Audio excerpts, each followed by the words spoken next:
Olá pessoal, tudo bem?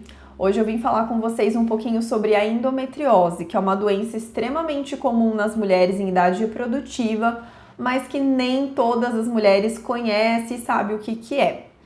A endometriose é uma doença que acontece quando o endométrio, que é o tecido de revestimento interno do útero, ele cresce, ele vai para fora da cavidade uterina, do seu local, né, de origem, ele vai para fora então da cavidade do útero e ele começa a crescer e a se desenvolver ali, tá?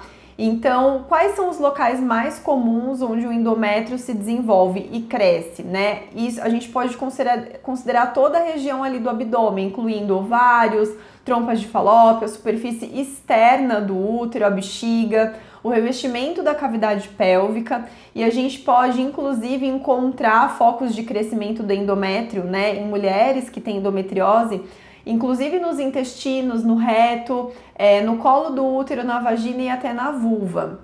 Então, o crescimento desse tecido do endométrio, ele geralmente não é maligno, é apenas um tecido normal que está crescendo e está localizado em um local fora do seu local de origem, digamos assim, né? Assim como o revestimento interno do nosso útero, esses tecidos que estão fora do seu local normal, eles também respondem aos hormônios do nosso sistema reprodutor feminino. Ou seja, esses tecidos eles também vão crescer e também vão sangrar todo mês, assim como o nosso endométrio faz. A diferença é que o nosso endométrio, ele tem um caminho de saída do nosso corpo, né? O nosso endométrio, ele sai durante a menstruação. Agora, esses tecidos que estão em locais anormais, eles não têm fuga, eles não têm local de saída, né? E o que acontece? Então, esses tecidos, eles sangram todo mês, eles vão inflamar todo mês, vão gerar cicatriz e isso gera dor. Então, isso acontece todo mês, ele cresce, sangra e gera cicatriz, né? E isso também vai levar a uma repercussão dolorosa para essa mulher. Bom, dentro da endometriose, a gente fala que existem 4 fases, né? Os 2 primeiros, a fase inicial, e os 2 últimos, o estágio, digamos, estágios mais avançados, né? A mulher, ela vai ter sintomas, né, durante esses estágios, mas a gente não pode falar que uma mulher que esteja com sintomas muito intensos, ela não necessariamente ela tá nos últimos estágios, ela tá nos estágios avançados, digamos assim, né? Então, uma mulher que se encontra no estágio inicial, ela pode ter sintomas muito mais intensos do que uma mulher que se encontra no último estágio, no estágio mais avançado, que é o estágio 4. Então, isso é muito relativo, tá?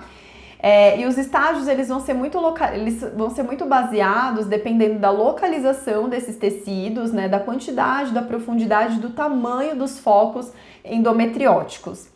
E os critérios específicos vão ser a extensão da disseminação do tecido, o envolvimento das estruturas pélvicas, a extensão das aderências pélvicas e a obstrução das trompas de falópio. E quais que são os sintomas mais comuns relatados pelas mulheres que possuem endometriose? Eu acho que o sintoma mais característico é dor, muita dor muito intensa, né? Então é dor pélvica crônica, é dor antes e durante a menstruação, dor durante a relação sexual, dor ao urinar, ao evacuar, dor lombar, dor aguda na parte inferior do abdômen, mudanças de humor, depressão e até infertilidade. E quais são as causas da endometriose? Então, as causas, elas não são muito bem conhecidas, mas existem diversas hipóteses para tentar explicar o porquê de algumas mulheres desenvolverem essa doença, né? Então, uma das teorias mais bem conhecidas é a teoria da menstruação retrógrada, né? Essa teoria, ela sugere que durante a menstruação, parte do sangue e parte do tecido endometrial, ele retorna para as trompas de falópio, implantam-se ali no abdômen e essas células se fixam nos órgãos próximos e começam a crescer, tá? Alguns especialistas, eles acreditam que a maioria das mulheres possui essa menstruação retrógrada, mas por que algumas mulheres desenvolvem endometriose e outras não? E aí eles acreditam que essa diferença vai estar muito baseada em questões, né, de imunidade, questões imunológicas e até hormonais. Então explicaria o porquê de umas mulheres desenvolverem e outras não. Bom, muitos estudos, eles relacionam a endometriose com questões emocionais, né? E é como eu sempre falo, a gente é corpo e mente e emoções, né? E um influencia no outro. Então, as nossas emoções influenciam na nossa mente, que influencia no nosso corpo e vice-versa.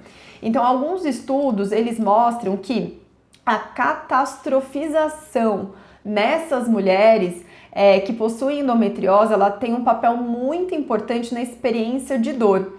Essas mulheres que possuem endometriose, elas costumam ter scores maiores de ansiedade e introversão do que mulheres que apresentam outros problemas ginecológicos. As mulheres com endometriose, elas são caracterizadas por altos mais níveis de ansiedade e, obviamente, elas têm um declínio significativo na qualidade de vida. E além disso, as pesquisas apontam que o estresse pode ser considerado um fator de risco para o desenvolvimento da doença. Então, muitos estudos mostram uma estreita relação entre o estresse e a redução dos limiares de dor. Ou seja, quem sofre com estresse tende a sofrer mais com dor, ou seja, sente mais dor, se queixa mais de dor. E da mesma forma, a ansiedade, traumas físicos e psicológicos têm esse mesmo efeito nessa questão do desenvolvimento de uma sensibilização central, ou seja, essas pessoas, né, que têm mais ansiedade, têm mais problemas emocionais, questões emocionais, elas tendem a ter, digamos assim, uma facilidade maior para tornar uma dor que é aguda em dor crônica, né? Então é como se fosse um ciclo vicioso, onde a piora da dor leva a uma piora das questões emocionais, só que essa piora das questões emocionais também leva a uma piora do quadro de dor. Por isso que é tão importante essas mulheres acompanharem com um psicoterapeuta, um psicólogo, né, para justamente ter um acompanhamento nessas questões aí emocionais. E na visão do Ayurveda, como que funciona? Então, para quem acompanha, sabe que o Ayurveda, ele explica toda e qualquer doença a partir da avaliação do Agni, que é a nossa capacidade digestiva, e através do equilíbrio dos 3 doshas, né?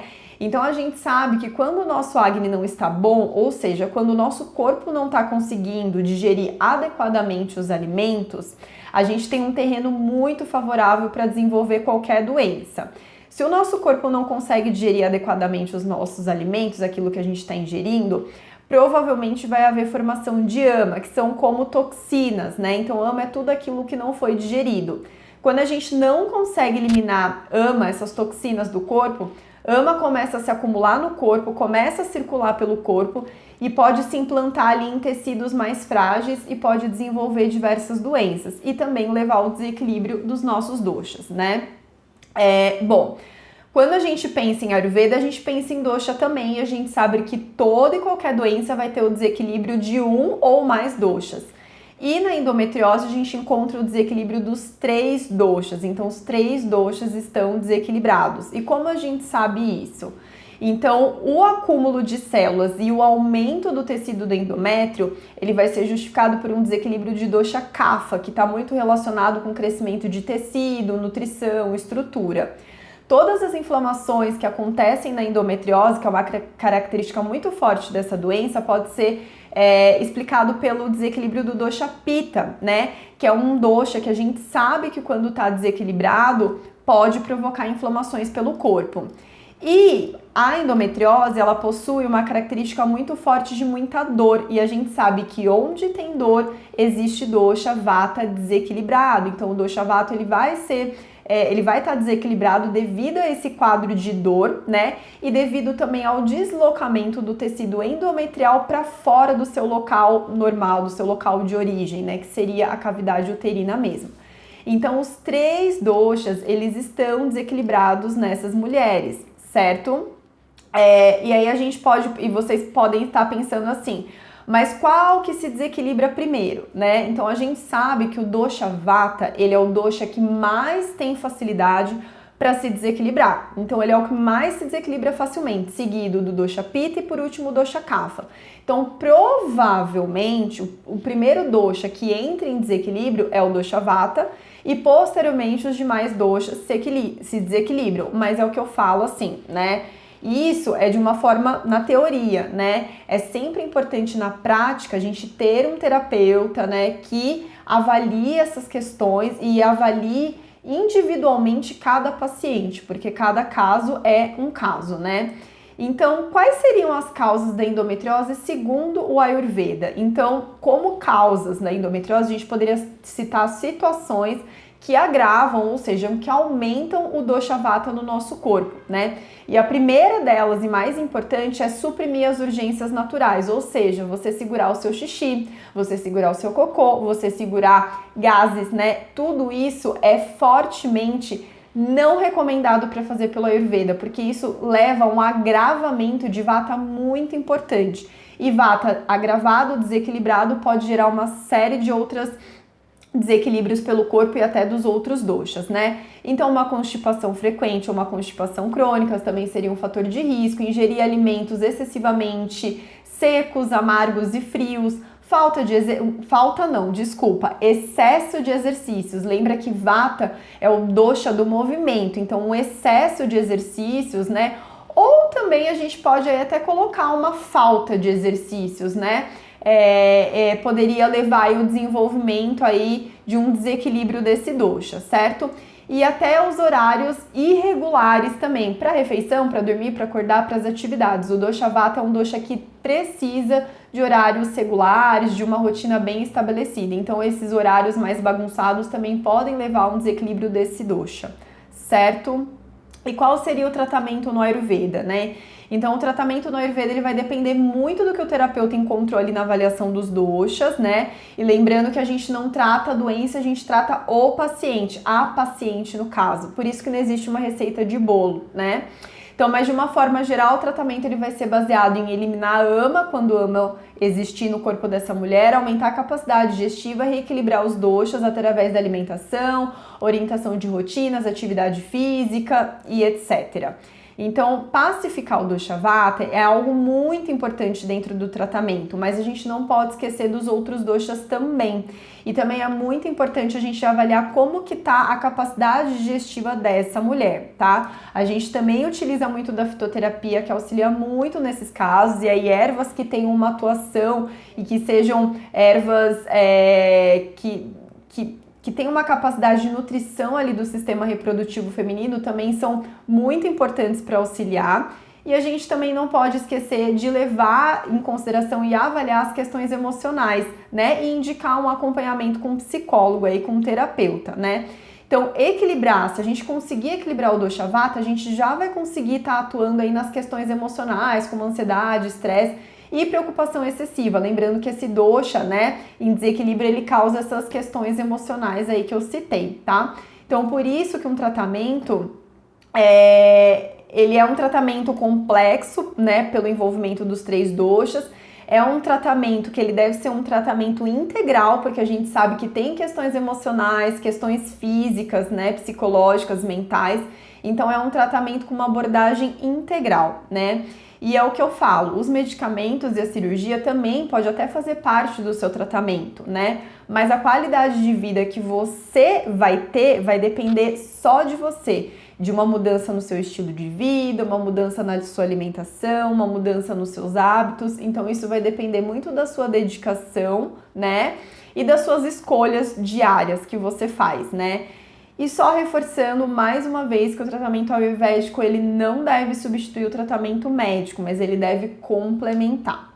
Então eu espero que vocês tenham gostado desse vídeo, desse tema, e eu espero vocês no próximo. Até mais!